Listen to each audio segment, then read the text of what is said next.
साल 2018 भारत की बैंकिंग व्यवस्था में एक ऐसा धमाका हुआ जिसने पूरे देश को हिला दिया।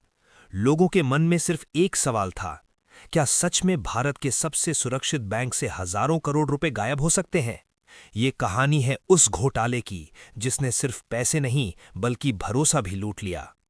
मुंबई के ब्रेडी हाउस ब्रांच में स्थित पंजाब नेशनल बैंक, देश का दूसरा सबसे बड़ा सरकारी बैंक। सब कुछ सामान्य चल रहा था, ग्राहक आते थे, लेन देन होता था और बैंक की दीवारों के भीतर एक ऐसा खेल चल रहा था जिसकी किसी को भनक तक नहीं थी। इस कहानी के केंद्र में था एक नाम, नीरव मोदी। हीरो का बड़ा व्यापारी, इंटरनेशनल ब्रांड, दुनिया भर में शोरूम और भारत के सबसे अमीर ज्वेलर्स में से एक। बाहर से सब कुछ चमकदार था, लेकिन इस चमक के पीछे एक बहुत बड़ा अंधेरा छुपा हुआ था। खेल शुरू हुआ एक छोटी सी बैंकिंग प्रक्रिया से, जिसे कहते हैं लेटर ऑफ अंडरटेकिंग यानी LOU। ये एक ऐसा बैंकिंग वादा होता है जिसमें बैंक किसी कंपनी के लिए विदेशी बैंक से लोन लेने की गारंटी देता है।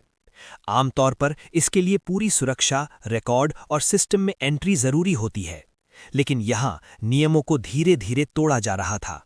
PNB के कुछ अंदरूनी कर्मचारियों की मदद से बिना किसी आधिकारिक रिकॉर्ड के स्विफ्ट सिस्टम के जरिए LOU जारी किए जाने लगे।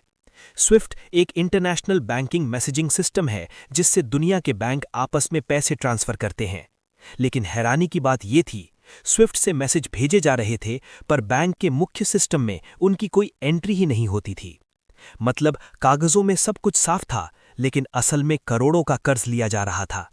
धीरे धीरे ये रकम बढ़ती गई, करोड़ से सैकड़ों करोड़ और फिर हजारों करोड़। विदेशी बैंक भरोसे के आधार पर पैसा देते रहे क्योंकि गारंटी भारत के बड़े सरकारी बैंक की थी, और इसी भरोसे का फायदा उठाकर नीरव मोदी की कंपनियां लगातार पैसा उठाती रहीं।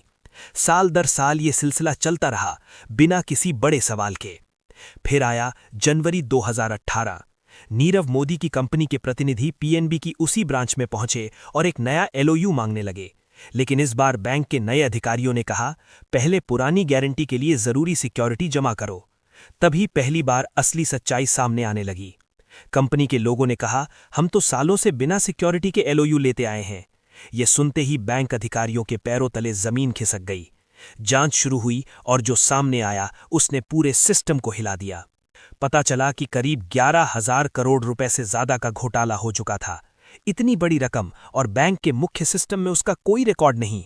ये सिर्फ एक बैंक की गलती नहीं थी, ये पूरे बैंकिंग कंट्रोल सिस्टम की कमजोरी को उजागर कर रहा था। जैसे ही मामला सामने आया, शेयर मार्केट में हलचल मच गई। PNB के शेयर गिरने लगे और देश भर में बैंकिंग सिस्टम पर सवाल उठने लगे। लेकिन सबसे बड़ा झटका तब लगा जब पता चला कि नीरव मोदी और उसका परिवार पहले ही देश छोड़ चुका है। घोटाले के खुलासे से कुछ दिन पहले ही वो भारत से निकल चुका था। CBI और ED ने जांच शुरू की। देश भर में छापे पड़े, करोड़ों की संपत्तियां जब्त हुईं, शोरूम सील हुए। लेकिन सवाल वही था, इतना बड़ा खेल सालों तक चलता कैसे रहा? जांच में सामने आया कि बैंक के कुछ कर्मचारियों ने पासवर्ड और सिस्टम का इस्तेमाल करके गुपचुप तरीके से LOU जारी किए थे। ऑडिट सिस्टम भी इस खेल को पकड़ नहीं पाया, यानी एक छोटे से लूप होल ने पूरे बैंकिंग सिस्टम को धोखा दे दिया। इस घोटाले के बाद भारत के बैंकिंग सिस्टम में कई बड़े बदलाव किए गए। स्विफ्ट सिस्टम को कोर बैंकिंग सिस्टम से जोड़ा गया, LOU जैसी सुविधाओं को बंद कर दिया गया।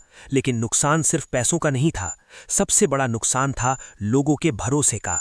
क्योंकि जब एक सरकारी बैंक में हजारों करोड़ का घोटाला हो सकता है तो सवाल सिर्फ बैंक पर नहीं, पूरे सिस्टम पर उठते हैं।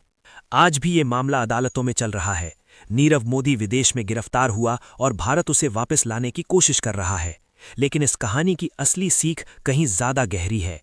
कभी कभी सबसे बड़े अपराध बंद कमरों में नहीं बल्कि भरोसे के अंदर छिपे होते हैं, और जब भरोसा टूटता है तो नुकसान सिर्फ पैसों का नहीं होता, नुकसान पूरे देश के विश्वास का होता है।